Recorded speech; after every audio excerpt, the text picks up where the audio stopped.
سید رحمت علی حاضر خدمت۔ ناظرین، حالیہ دنوں میں عید کے روز سویڈن حکومت نے جو قرآن پاک کی بے حرمتی کی، جس سے پورے امت مسلمہ کی دل آزاری کی، اس پہ میں تجلی قرآن کی پوری ٹیم کی طرف سے مذمت کرتا ہوں اور اپنی گورنمنٹ سے مطالبہ کرتا ہوں کہ گورنمنٹ لیول پہ ان کی جو پروڈکٹس ہے اس پہ مکمل بین کیا جائے۔ گورنمنٹ لیول پہ ان کے خلاف مقدمہ چلایا جائے، جو بھی اس کا حل نکل سکتا ہے گورنمنٹ لیول پہ کیا جائے۔ اسی سلسلہ میں بات کرنے کے لیے اسلامی اسکالر سید عتیق شاہ صاحب تشریف فرما ہے۔ میں آپ کو خوش آمدید کہتا ہوں۔ شاہ صاحب، کیا معاملہ ہے کہ آئے دن مسلمانوں کی دل آزاری کی جا رہی ہے؟ کبھی ہمارے آخری نبی صلی اللہ علیہ وسلم کی شان میں گستاخی کر کے، حالیہ دنوں میں عید کے روز جب پوری امت مسلمہ عید الضحیٰ یعنی ایک سنت اپنی پوری کر رہے ہیں، اپنی خوشی منا رہے ہیں، ایک ادائیگی کر رہے ہیں، اس دن میں انہوں نے یہ معاملہ جو کیا ہے، یہ پری پلان، اس کے بارے میں آپ کیا کہتے ہیں؟ بسم اللہ الرحمن الرحیم، انا نحن نزلنا الذکر وانا له لحافظون، صدق اللہ العظیم۔ شاہ صاحب، بہت شکریہ، آپ نے پھر مجھے موقع عنایت فرمایا ہے۔ میں ذاتی طور پر بھی یہ جو معاملہ ہوا قرآن مجید فرقان عزیز کے حوالے سے، اس کی پرزور مذمت کرتا ہوں۔ ہم تمام امت مسلمہ کا اس سے کافی دل دکھا ہے، دل آزاری ہوئی ہے۔ اس کے بعد آپ کا جو سوال ہے کہ کیا وجہ ہے جس کی وجہ سے کبھی حضور علیہ السلام کی ذات پہ حملہ کیا جاتا ہے، گستاخی کی جاتی ہے، کبھی مسلمانوں کی کتاب قرآن مجید فرقان عزیز کے اوپر بے حرمتی کی جاتی ہے۔ یاد رکھیے گا، جب تک ہم خود ایک بہتر مسلمان نہ بنے، یہ کفار ایسی حرکتیں کرتے رہتے ہیں۔ اس کے لیے ضروری ہے کہ ہم نے خود قرآن کے ساتھ اپنا تعلق مضبوط کرنا ہے، اللہ اور اس کے رسول کے ساتھ تعلق کو مضبوط کرنا ہے۔ آپ آج سے پیچھے چلے جائیں، حضور علیہ السلام کے زمانے کے اندر 313 صحابہ بدر کے اندر اتنے بڑے لشکروں کو تباہ و برباد کر دیا تھا۔ اس کی وجہ کیا تھی؟ قوت ایمانی تھی، اللہ اور اس کے رسول کے ساتھ تعلق کافی مضبوط تھا، جذبہ ایسا۔ آج اتنے اسلامک ممالک اکٹھے ہونے کے باوجود ان کے خلاف کچھ نہیں کر پائے۔ اس کی وجہ کیا ہے؟ ایمان مضبوط نہیں ہے، جذبہ ایمانی نہیں ہے، یونٹی نہیں ہے۔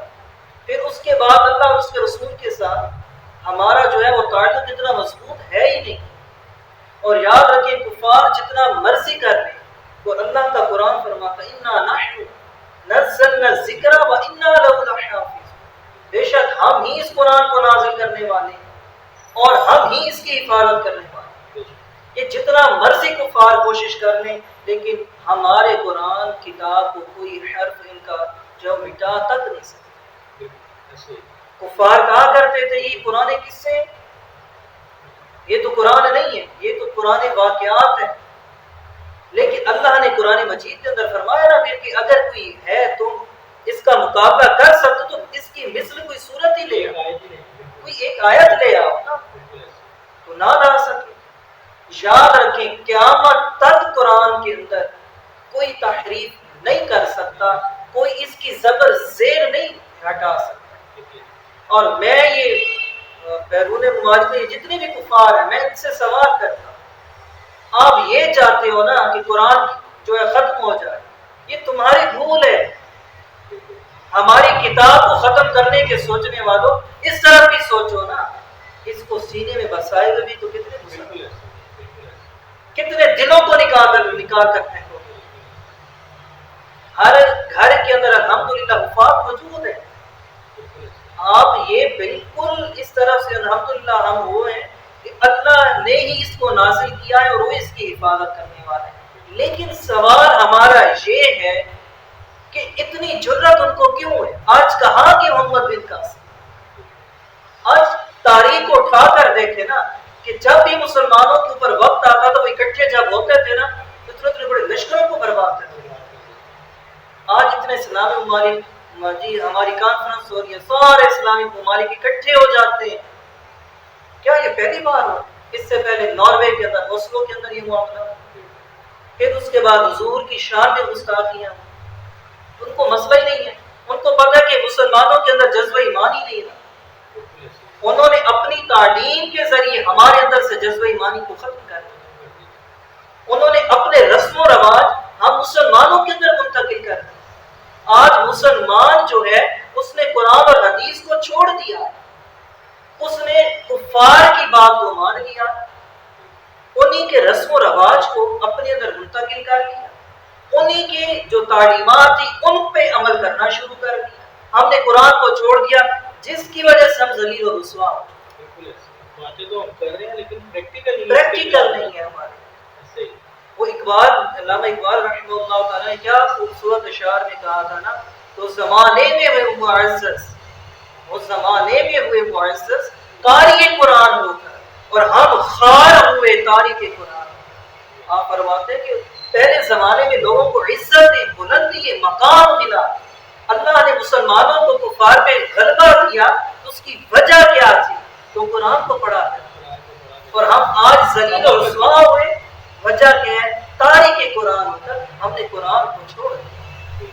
ہم نے قرآن کو مر جائے اس کے لیے اٹھا کر بس ہم نے پڑھنے کے لیے رکھ دیا. ہاں کوئی پریشانی آ جائے اس کے لیے ہم نے پڑھنے کے لیے رکھ دیا.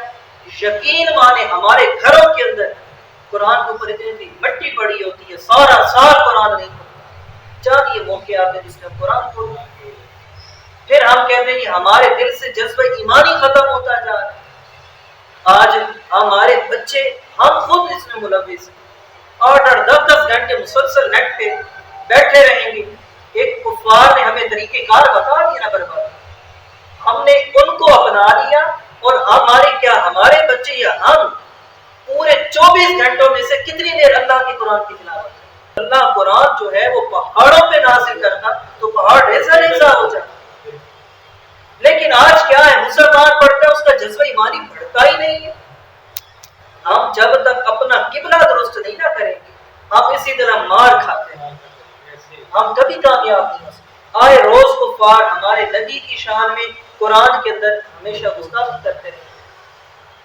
چند لوگوں کا یہ نہیں ہے کہ اٹھ کے کھڑے ہو جائیں جی گستاخی ہوگی، نہیں، ایک متحد ہونا ہوگا. ہم مسلمانوں کو اپنے اندر جذبہ ایمانی کو پیدا کرنا، اور ہم نے جذبہ ایمانی کب پیدا ہوگا؟ جب اللہ اور اس کے رسول اور کتاب کے ساتھ ہمارا تعلق مضبوط ہوگا. جب تک یہ نہیں ہوتا، یقین مانے ہم مسلمانوں کے ساتھ اسی طرح ظلم ہوتا رہے گا. دیکھیں نا کشمیر کے اندر کیا حال ہے، اتنی تعداد میں مسلمان ہیں، کشمیر فتح نہیں کر سکتے. اس کی وجہ کیا ہے؟ جذبہ ایمانی نہیں.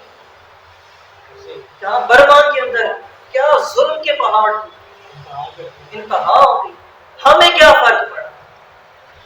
یہی معاملہ ہے. اللہ نہ کرے ہمارے مائیں بہنیں ہیں وہاں عظمتیں، عزتیں لٹتی نہیں. کشمیر کے اندر، برما کے اندر ہمارا جذبہ ایمانی کہاں تھا؟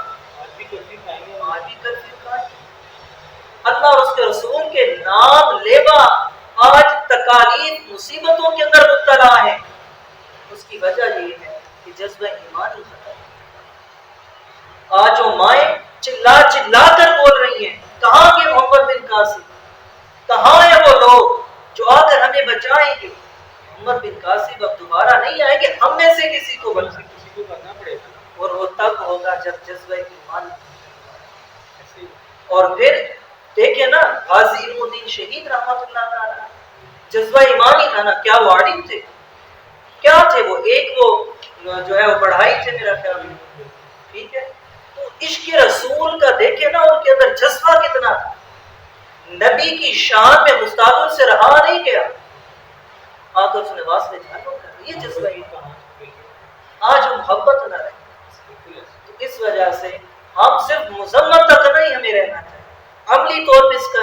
اقدام کرنے چاہیے۔ لیکن مسئلہ یہ ہے کہ ہم قرآن پاک کھولیں گے، اگر کھولیں گے تو اس پہ عمل کریں گے نا، اگر ہم پڑھیں گے ہی نہیں، اسے کھولیں گے نہیں، پڑھیں گے نہیں، تو اس پہ عمل کیسے کر سکتے ہیں؟ بالکل اسی طرح ہے، جب تک ہم نے کھولنا ہی نہیں ہے، اس کو پڑھنا ہی نہیں ہے، اس کو سمجھنا ہی نہیں ہے، پھر کیا فائدہ؟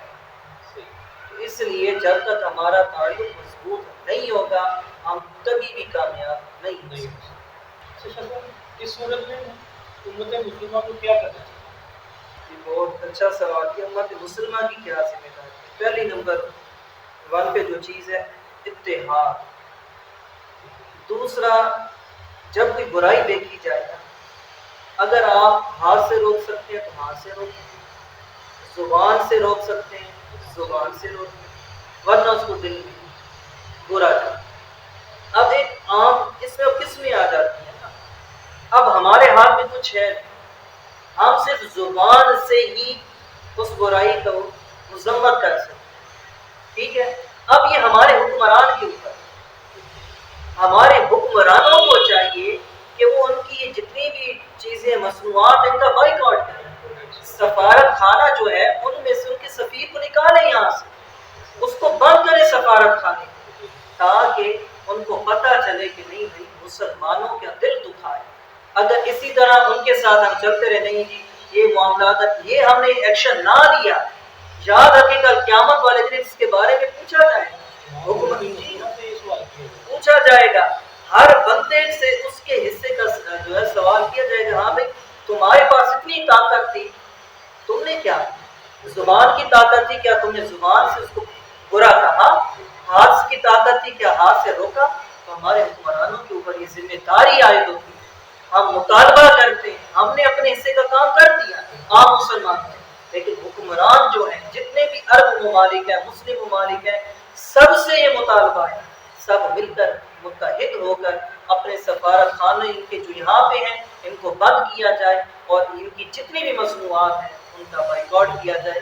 آخر اشعار کے اندر میں اختتام کروں گا، دل کو ملتا ہے کیا سرور قرآن پڑھ کے، شیطان ہوتا ہے کیسے دور قرآن پڑھ کے دیکھو، یہ شیطان بھاگ جائے گا، ہر مسلمان قرآن پڑھنا شروع کرے تو یہ شیطان خود ہی بھاگ جائے گا۔